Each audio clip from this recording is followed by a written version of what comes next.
का फॉर्म आ चुका है और आप सभी से ये पूरी वीडियो में हम पूरी डिटेल डिस्कशन करने वाले हैं।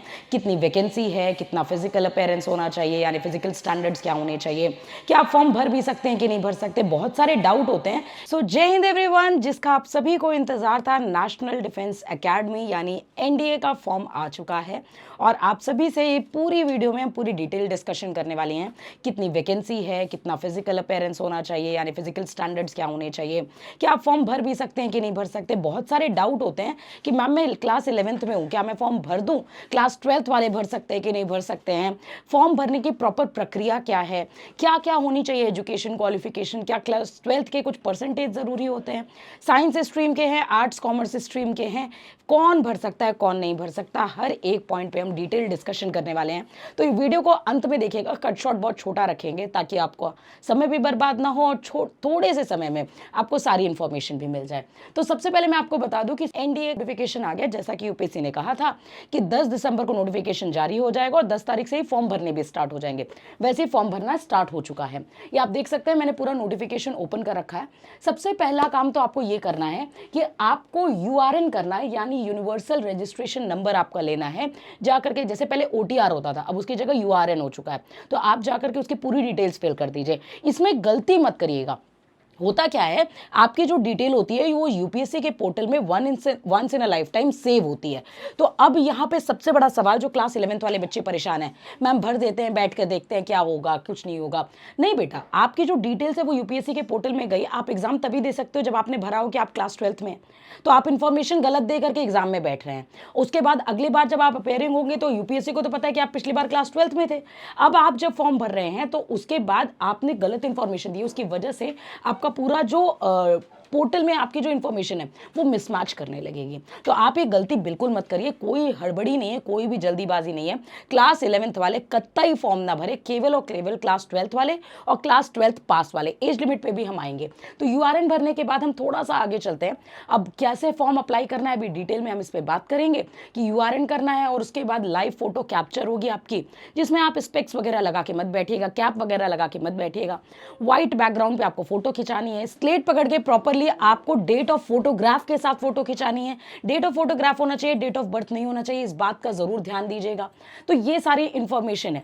अब कट टू द पॉइंट, हम सबसे पहले आते हैं कि यहाँ पे मैम एक्चुअल में टोटल नंबर ऑफ वैकेंसीज कितनी होने वाली हैं। तो आपको बता दें कि जो नेशनल डिफेंस एकेडमी है उसमें आप आर्मी, नेवी और एयरफोर्स तीनों में जा सकते हैं। तो आर्मी में मेल की 198 वैकेंसी आई है, वही फीमेल की 10 वैकेंसीज आई हैं। दोनों की वैकेंसीज अलग अलग डिफाइन कर दी हैं। फीमेल की अलग कट ऑफ निकलेगी, है ना, मेल की अलग कट ऑफ निकलेगी। फीमेल्स के लिए थोड़ा सा कंपटीशन बढ़ेगा। वहीं अगर नेवी की बात करें तो 37 मेल की है, 5 वैकेंसी फीमेल्स की हैं, यानी कि आर्मी में टोटल 208 थी, वहीं नेवी की 42 वैकेंसीज हैं। एयरफोर्स में फ्लाइंग ब्रांच में 90 मेल्स की है, 2 फीमेल्स की है। ग्राउंड ड्यूटी टेक्निकल में 16 मेल की है, 2 फीमेल की है, यानी टोटल 18 हो गई। ग्राउंड ड्यूटी नॉन टेक्निकल में मेल की 8 वैकेंसी है, फीमेल की 2 वैकेंसी, यानी टोटल 10 वैकेंसीज हैं।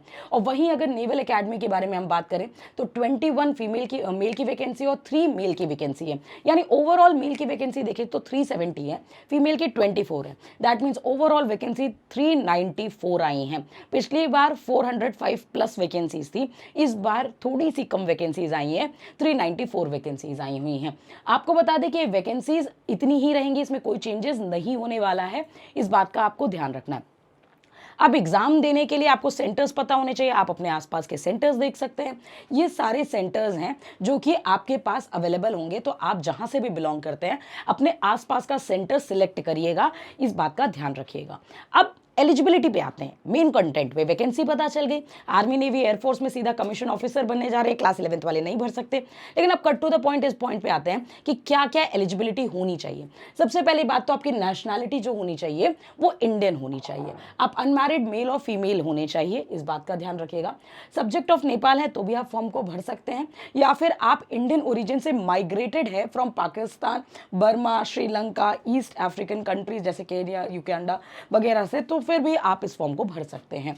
नेक्स्ट अगर बात करें एज लिमिट, भाई साहब इसका स्क्रीनशॉट जरूर ले लेना, बहुत ज़्यादा कन्फ्यूजन होता है, बहुत ज़्यादा कन्फ्यूजन होता है। तो आपको बता दें मेल और फीमेल दोनों ही अगर 1 जुलाई 2007 से लेकर के 1 जुलाई 2010 के बीच में आपकी डेट ऑफ बर्थ आ रही है, then you are eligible for this examination. Date of birth इतना होना चाहिए। अब ये मत सोचना मैम डेट ऑफ बर्थ तो इसमें आ रही है बट मैं क्लास 11th में हूँ, नहीं भर सकते। क्लास 11th में एनी हाउ आप नहीं भर सकते, इस बात का ध्यान रखिएगा। आगे बढ़ते हैं। नेक्स्ट अगर हम बात करें तो सर्टिफिकेट्स में जो आपकी डेट ऑफ बर्थ है उसी के हिसाब से चलिएगा, क्योंकि वही आपके डेट ऑफ बर्थ का प्रूफ है। क्लास 10th और 12th में जो आपकी डेट ऑफ बर्थ है वही एज अ प्रूफ यहाँ पे काम करेगी। नेक्स्ट अगर हम बात करें एजुकेशन क्वालिफिकेशन, तो आपको एक बात बता दें कि अगर आप आर्मी विंग के लिए अप्लाई कर रहे हैं तो आपने केवल क्लास 12th पास किया होना चाहिए। आप अगर किसी भी स्ट्रीम से हैं, किसी भी बोर्ड से हैं, यानी बायोलॉजी, कॉमर्स, आर्ट्स या फिर साइंस स्ट्रीम, आप सभी आर्मी के लिए एलिजिबल होंगे। दैट मीन्स यहाँ पे कोई परसेंटेज का क्राइटेरिया नहीं है। अगर 40% भी गेन किए हुए क्लास 12th में then you are also eligible, क्योंकि कई वजह का एग्जामिनेशन में परसेंटेज बैरिकेड होते हैं। जेई में 75% अबव लाना जरूरी है, अलग अलग एग्जामिनेशन में अलग अलग बैरिकेड्स होते हैं। यहाँ पे कोई बैरिकेड नहीं है परसेंटेज का, यू कैन अप्लाई। वही अगर एयरफोर्स और नेवल की बात करें तो आपको बता दें क्लास 12th होना चाहिए, लेकिन कंपलसरी है फिजिक्स, केमिस्ट्री और मैथ्स का। तो फिजिक्स, केमिस्ट्री और मैथ्स के बिना आप फॉर्म को नहीं भर सकते। रिकॉग्नाइज यूनिवर्सिटी से आपने पास ऑन किया होना चाहिए।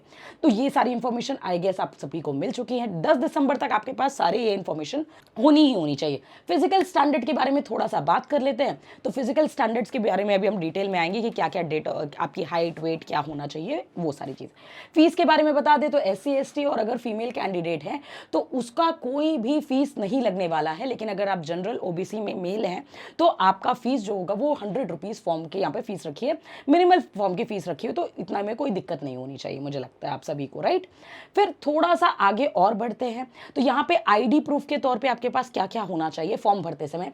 आधार कार्ड या फिर voter card, pan card, passport size driving licence, school photo ID भी चल सकती है या फिर अदर कोर फोटो ID हो सकती है। कोशिश करिए वैसी फोटो ID लगाइए जिसमें आपकी फोटो क्लियरली विजिबल हो और जिसमें आपकी date of birth. Aadhaar card आप लगा दीजिए, कोई दिक्कत नहीं है यहाँ पे, ठीक है। और वो ID कार्ड आपको पेपर के टाइम पे भी लेकर के जाना होगा, SSB इंटरव्यू के टाइम पे भी वही ID कार्ड आपको लेकर के जाना होगा जो आप यहाँ पे मेंशन करेंगे, ठीक है।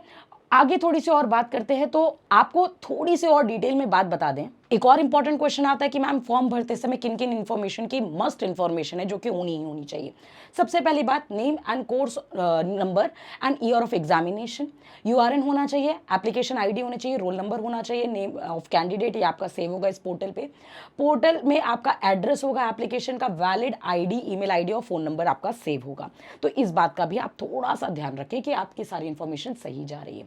दूसरी इंपॉर्टेंट बात है कि रिटन का एग्जामिनेशन अगर आप SSB के लिए कॉल अप लेटर आता है तो जून 2026 से लेकर के जुलाई 2026 के बीच में आपके सारे डॉक्यूमेंटेशन भी कंप्लीट होने चाहिए, ना तो इससे पहले ना तो इसके बाद आपका ध्यान रखना है। थोड़ा सा और आगे बढ़ते हैं और एग्जाम पैटर्न पे आते हैं। एग्जाम पैटर्न में कोई चेंजेस नहीं है, जैसा कि था आपके सामने कि मैथ्स और GAT के पेपर होते हैं। आपके रिटन एग्जामिनेशन जो पहला चरण होता है, सबसे पहले आप रिटन का एग्जामिनेशन देते हैं, फिर आप SSB में जाते हैं, फिर आप मेडिकल देते हैं, फिर फाइनल मेरिट लिस्ट आती है। तो सबसे पहला जो एग्जामिनेशन है रिटन का एग्जामिनेशन, जिसमें आपका मैथ्स और GAT के दोनों के पेपर होंगे, 2.5 घंटे का समय मिलेगा और साथ ही साथ मैथ्स का पेपर 300 नंबर का होगा, GAT का पेपर 600 नंबर का होगा, यानी ओवरऑल आपका 900 मार्क्स का रिटन होगा। देन टू सेकंड स्टेज में 900 मार्क्स की SSB होती है। रिटन का एग्जामिनेशन जो क्वालिफाई करता है उसी को SSB देने का मौका मिलता है। अब रिटन के एग्जामिनेशन में क्वालिफाई करने के का क्या क्या टास्क है। सबसे पहली बात तो मैथ्स में 25% आपके आने कंपलसरी हैं, इस बात का ध्यान रखिएगा। दूसरी इंपॉर्टेंट बात अगर हम करें, अब यहाँ पे जो मेन हम बात करें वो ये है कि अगर मैथ्स का पेपर आप देने जा रहे हैं तो 120 क्वेश्चन में से 30 क्वेश्चन एग्जैक्टली आपके सही होने चाहिए, तभी आपकी मैथ्स की कट ऑफ क्लियर होगी। मैथ्स की कट ऑफ क्लियर होगी तभी आपकी GAT का पेपर भी चेक होगा। तो इस बात का ध्यान रखिएगा कि maths is very essential. Maths में अगर आपके 30 क्वेश्चन करेक्ट नहीं है तो आपकी GAT की कॉपी चेक भी नहीं होगी, ठीक है। ऑब्जेक्टिव आपका पेपर होगा, यहाँ पे सारी डिटेल्स दे रखिए। मैथ्स का सिलेबस आपके सामने पूरा है, कुछ भी चेंजेस नहीं किए हैं अभी तक UPSC ने कि सेट थ्योरी आएगा। क्लास 11th और क्लास 12th का पूरा जो कंबाइंड इन्फॉर्मेशन है वो यहाँ पे है। सेट थ्योरी आप देख देख सकते हैं आएगा, उसमें वेन डायग्राम पे बेस्ड क्वेश्चंस आएंगे। साथ ही साथ आपका कॉम्प्लेक्स नंबर, बाइनरी नंबर और साथ ही साथ sequence and series, quadratic equation, permutation, combination, binomial theorem, linear inequalities, log and its application, ये आपके चैप्टर्स हुए। मैट्रिक्स एंड डिटर्मिनेंट जो कि क्लास 12 का चैप्टर है, पूरी डिटेल में वो आएगा। ट्रिग्नोमेट्री आएगा, 2D आएगा, 3D आएगा। नेक्स्ट अगर बात करें तो डिफरेंशियल कैलकुलस आपके सामने, integral calculus and differential equation है, वेक्टर अलजेब्रा है और साथ ही साथ स्टैटिस्टिक्स एंड प्रोबेबिलिटी जो कि गेम चेंजर का रोल प्ले करता है। ठीक है, सिलेबस पे अलग से डिटेल वीडियो बनाएंगे जिसमें हम आपको हर एक पॉइंट पे डिटेल डिस्कशन करेंगे। वही अगर पेपर 2 की बात करें, जनरल एबिलिटी टेस्ट जो कि 600 नंबर का है, एक क्वेश्चन 4 नंबर का है। यहाँ पे इंग्लिश आएगा प्रॉपर, जनरल नॉलेज आएगा इसमें।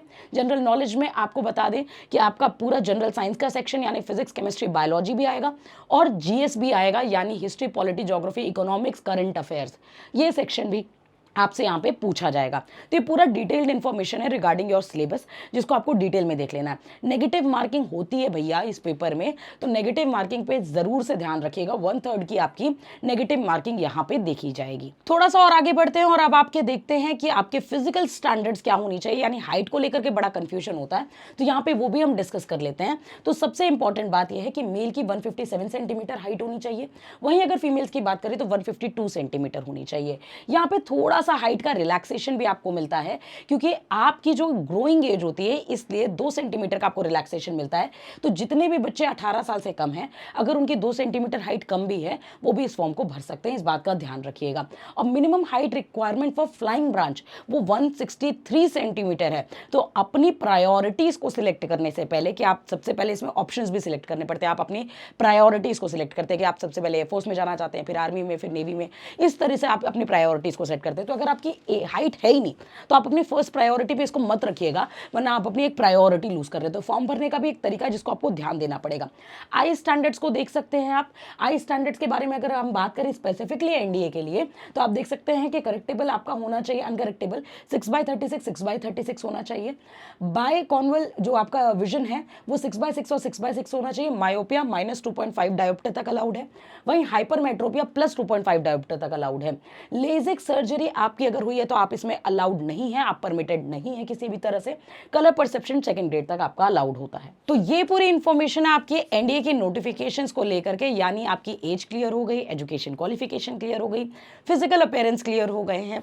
तो आप सभी जितने भी एलिजिबल हैं एनडीए के फॉर्म भरने के लिए, जो भी 12th में है इस साल, ध्यान से सुनिएगा, क्लास 12th में है इस साल या फिर क्लास 12th पास है, एज अगर आपकी इसके बीच में आ रही है तो आप डेफिनेटली फॉर्म भर सकते हैं।